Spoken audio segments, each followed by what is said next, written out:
दिवंगत गोपीनाथ मुंडे यांच्याशी बंड करून धनंजय मुंडे यांनी राष्ट्रवादीचा झेंडा हातात घेतला आणि त्यानंतर नगर परिषदेच्या निवडणुकीत दीपक देशमुख यांना नगराध्यक्ष केलं. माजी नगराध्यक्ष दीपक देशमुख माझ्यासोबत आहेत.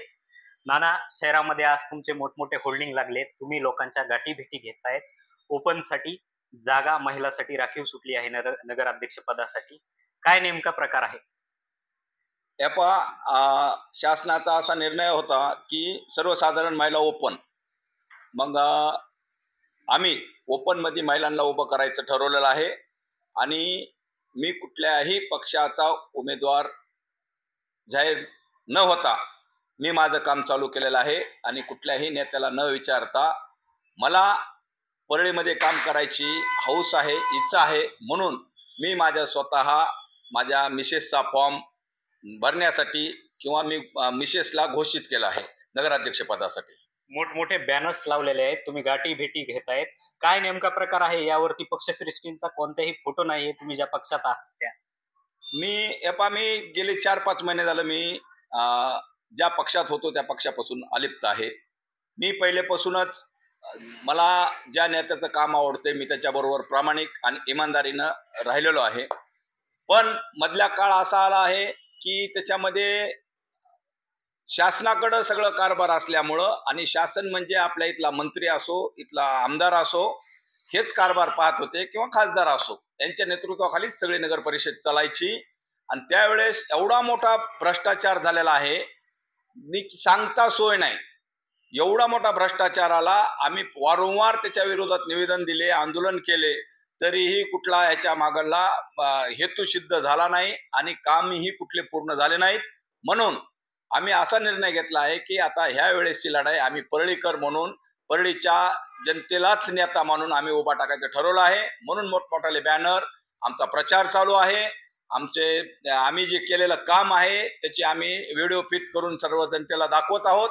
आणि मी दारोदार जाऊन जवळपास मी गेले 8 दिवस झालं मी प्रचार चालू केलेला आहे. धनंजय मुंडे यांनी आपल्या काकाशी बंड करून तुम्हाला नगराध्यक्ष बनवलं आणि आज त्याच मित्राची साथ तुम्ही सोडताय एकीकडे. हे तुमचं बंड आहे. सगळ्यात आधी सर्वांना ज्ञात आहे की ह्या दोघांच्या भांडणामध्ये माझंच तिकीट डावललं होतं.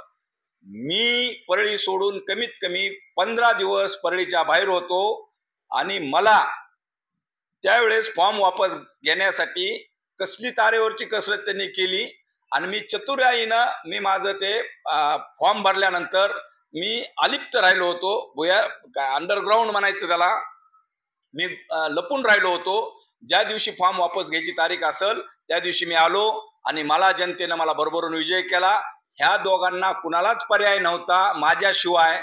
आणि मी अपक्ष असल्यामुळं मला काँग्रेस, राष्ट्रवादी काँग्रेसच्या दोन्ही टीम यांनी मला सपोर्ट केला आणि धनंजय मुंडे साहेबांचे काही भाजपचे 4-5 लोक घेऊन मी नगराध्यक्ष झालो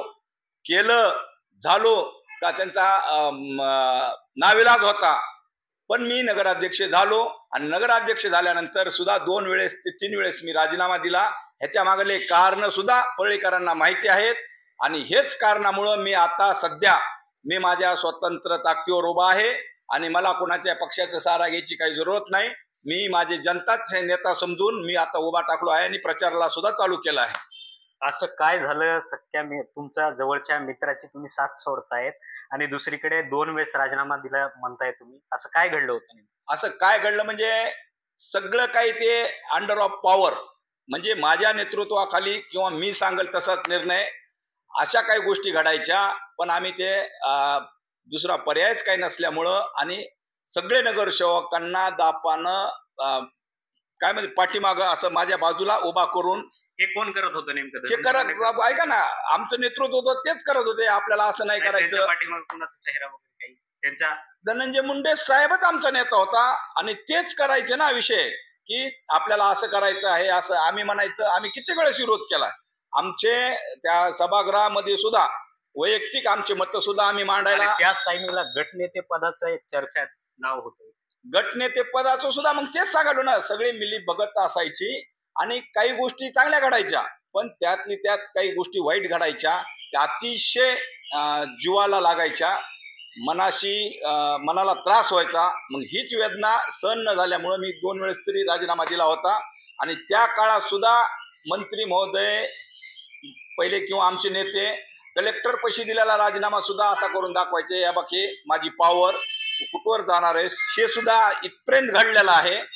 ह्याच्यासाठी मी आता स्वतंत्र उभा टाकायचं ठरलेलं आहे.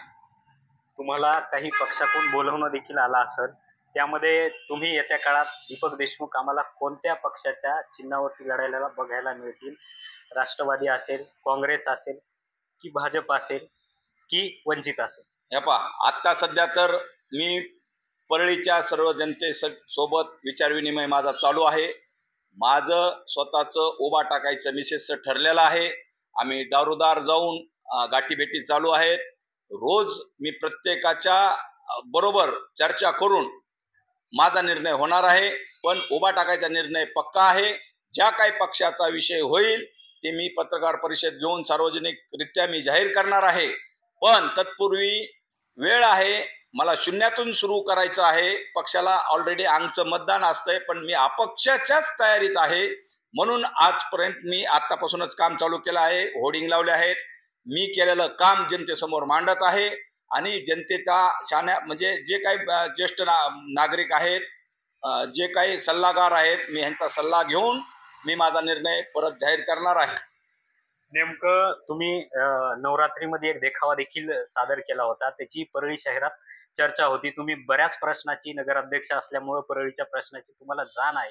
तेव्हाच या बंडाची सुरुवात झाली होती का? हो, तसंच आहे. मी प्रत्येक वेळेस मी सत्तेत असताना सुद्धा बंड करत होतो, कारण मला जनता आधी प्रिय आहे. आणि परळीमध्ये एक मोठा ज्वलंत प्रश्न आहे की जे परळी शहराच्या मधोमध वाहणारी सरस्वती नदी, जिला की आता नाला संबोधले जातंय, त्याच्यावर सुद्धा 50 कोटी रुपये आले होते. आणि तसंच त्याच पहिल्या पद्धतीसारखं कॉन्ट्रॅक्टरला मॅनेज करून पूर्ण ते नदीचे फंडिंग पूर्ण संपवायचा होता. पण आम्ही ते आंदोलन स्वतःला गाडून घेऊन आंदोलन केल्यानंतर ते कुठं थांबलेलं आहे. ते सुद्धा गुत्तेदाराला मॅनेज करूनच दिलेलं काम होतं. आणि दुसरा विषय असा होता की परळीची जाण असल्यामुळं माझं जे सप्तशृंगी दुर्गा सेवाभाव ही संस्था आहे, मी याच्यामार्फत नेहमीच जनतेची निगडीत कामं किंवा काय म्हणते त्याला त्या पद्धतीने मी काम करत असतो. आणि त्याच्यामधूनच मी एक सुंदर असा देखावा केला होता की परळी शहरामध्ये सरस्वती नदी आहे, तिचं नाल्यात रूपांतर झालं आहे, ती स्वच्छ करावी. आणि परळीच्या नजरेत मी जनतेला सुद्धा आवाहन केलंय की ह्या नदीमध्ये कचरा टाकू नये. आणि पर्यावरणासाठी मी वृक्ष लागवडीचे सुद्धा दृश्य केलेलं आहे. आणि सर्व धर्म समभाव असा एक मोठा देखावा केला होता, जेणेकरून की आपल्या समाजामध्ये एकोपा राहावा. याच्यासाठी मोठमोठ्या 15 ते 20 फुटाच्या मूर्त्या, जे की महामानवाच्या होत्या, त्यांचे संदेश लिहिलेले होते.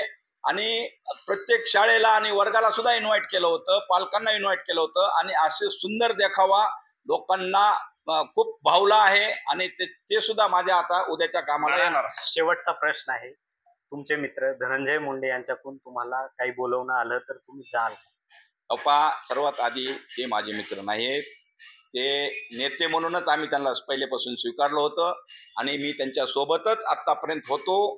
पण मधल्या काळामध्ये खूप काही पाणी काय म्हणते त्या डोक्यावून गेलंय, त्याच्यामुळं आम्ही विलिप्त झालेलो आहोत. आणि त्यांनी कसली बी ताकद आणि काही बी केलं, कुठला बी फोन कसं बी हे केलं तरी मी त्यांच्यासोबत जाणार नाही. माझा निर्णय झालेला आहे.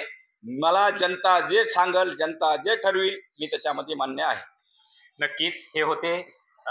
आपण बघू शकता की परळीची जी नगर परिषद आहे त्याचे माजी नगराध्यक्ष दीपक देशमुख माझ्यासोबत होते. ते असं म्हणतायत, माझं ठरलंय, धनंजय मुंडे यांनी मला काही जरी केलं तरी मी त्यांच्यासोबत जाणार नाही. NDTV मराठीसाठी आकाश सावंत, बीड.